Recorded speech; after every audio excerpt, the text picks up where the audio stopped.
Today is a classmate of mine from the class of 1989, Ted Harada. Ted obviously graduated in 1989. During his time at Manheim Township, he was on the wrestling team. He continued his education at Kutztown University, majoring in political science. He worked in management for FedEx for 15 years, earning many company recognitions.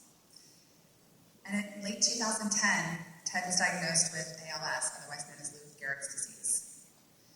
Since that time, he's participated in a clinical trial at Emory University near Atlanta, Georgia, where he currently resides, which involves the injection of neural stem cells into the lower spinal cords of ALS patients.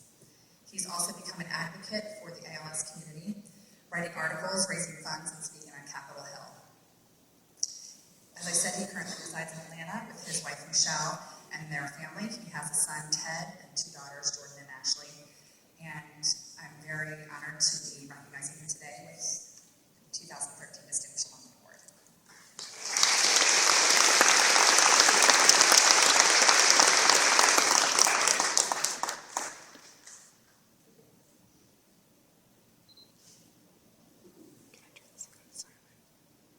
Thank you very much, Kristen, and thank you to the Manheim Township Alumni Association, the school district, great set of administrators and teachers that I know are here at this high school. Students, big day today, huh? I know you can't wait. I remember, it seems like 24 years ago, but it was 24 years ago, that I was in your position, as long as Kristen, and I just wanted to get to the end of the day. All this early stuff, I got up early for it, and I was here, but it was the end of the day. And Kristen said, well, impart some words of wisdom on the students. So first thing, I don't remember anything that anyone talked to me about when they were the guest speakers. So I'm going to try and keep it something that hopefully you'll remember.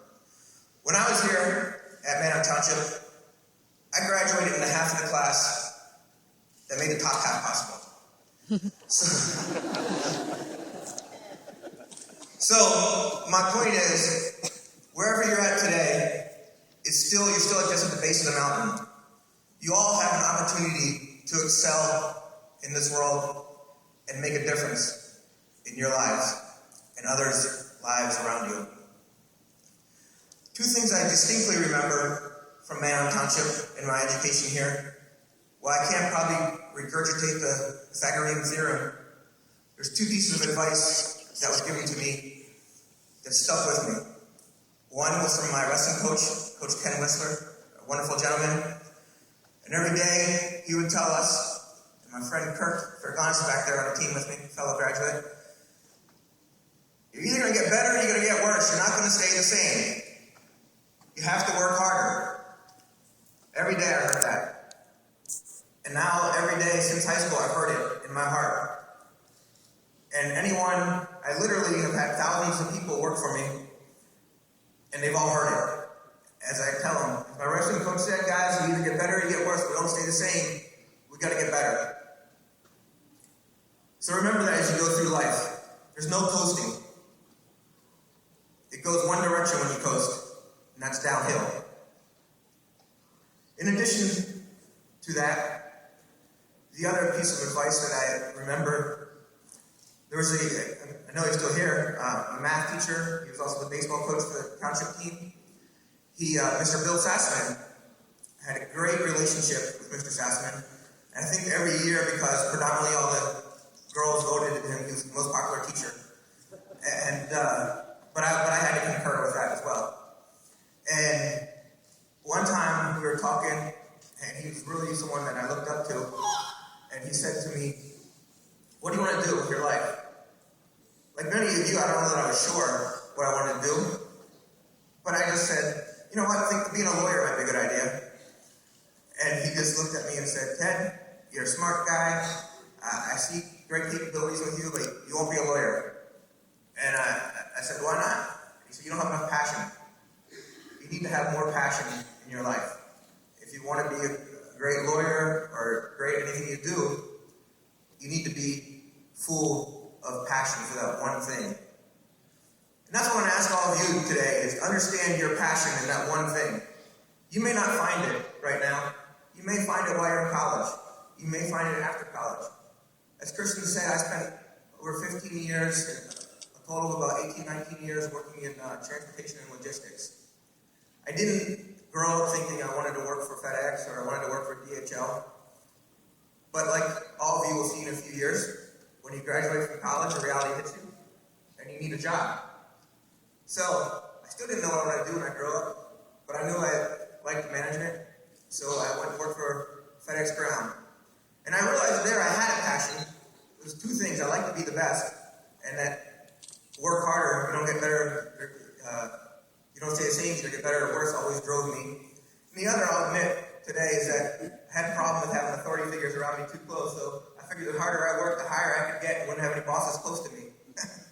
So that really drove me as well. And they're always though, no matter, I chased the carrot. I earned a big corner office, I had, the company cars, the bonus checks, all that stuff, but there was always a part of me inside that said, what difference am I making in the world?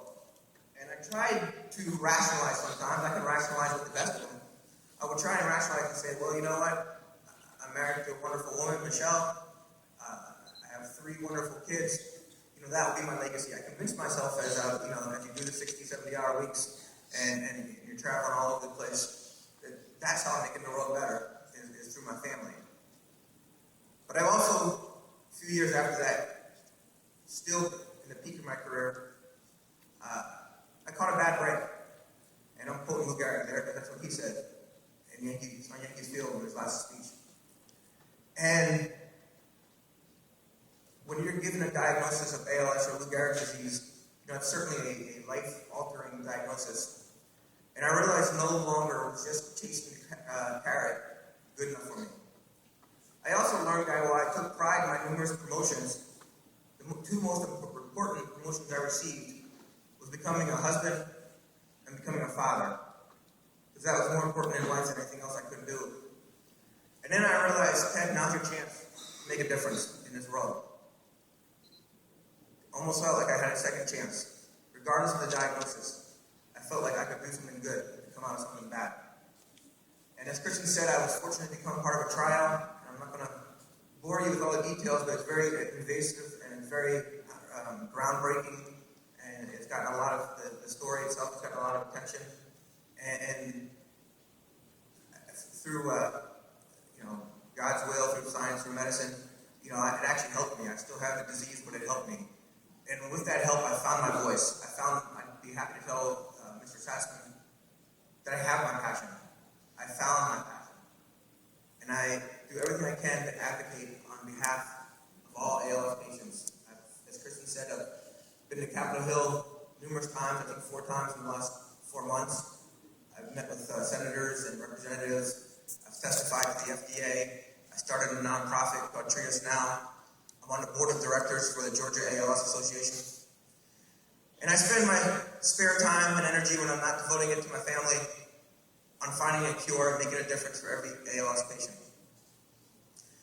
Who knows what your passion will be, but you need to have one. That will be your guiding light. Whenever you're not sure if you're following your passion, I urge you to check your motives. What is the reason I'm doing this? Am I doing it to make the world around me better? Or am I doing it to make myself better? And I'll challenge you with this question. If I am what I have, and I lose all that I have, who then am I? I didn't come up with that, though. I have to give credit. Eric Fromm said that, and that struck a chord with me. Finally, students, many of you, as you should be, are ready to go conquer the world. And that's great, and I encourage it, and I hope you do. Many people want to change the world, but no one wants to do the dirty work. No one wants to do the dishes. So before you change the world, make sure you take care of your world, that you have a clean world that you live in, and expand it from there. You got to do the hard work. Do the little things, as my coach also said. The little things don't make the big things work. So, again, I'm honored, very appreciative, as Mike referred to, very humbled, and I'm also very proud of all of you, and know that you'll be the future of our country that will help make a difference if you follow your passion.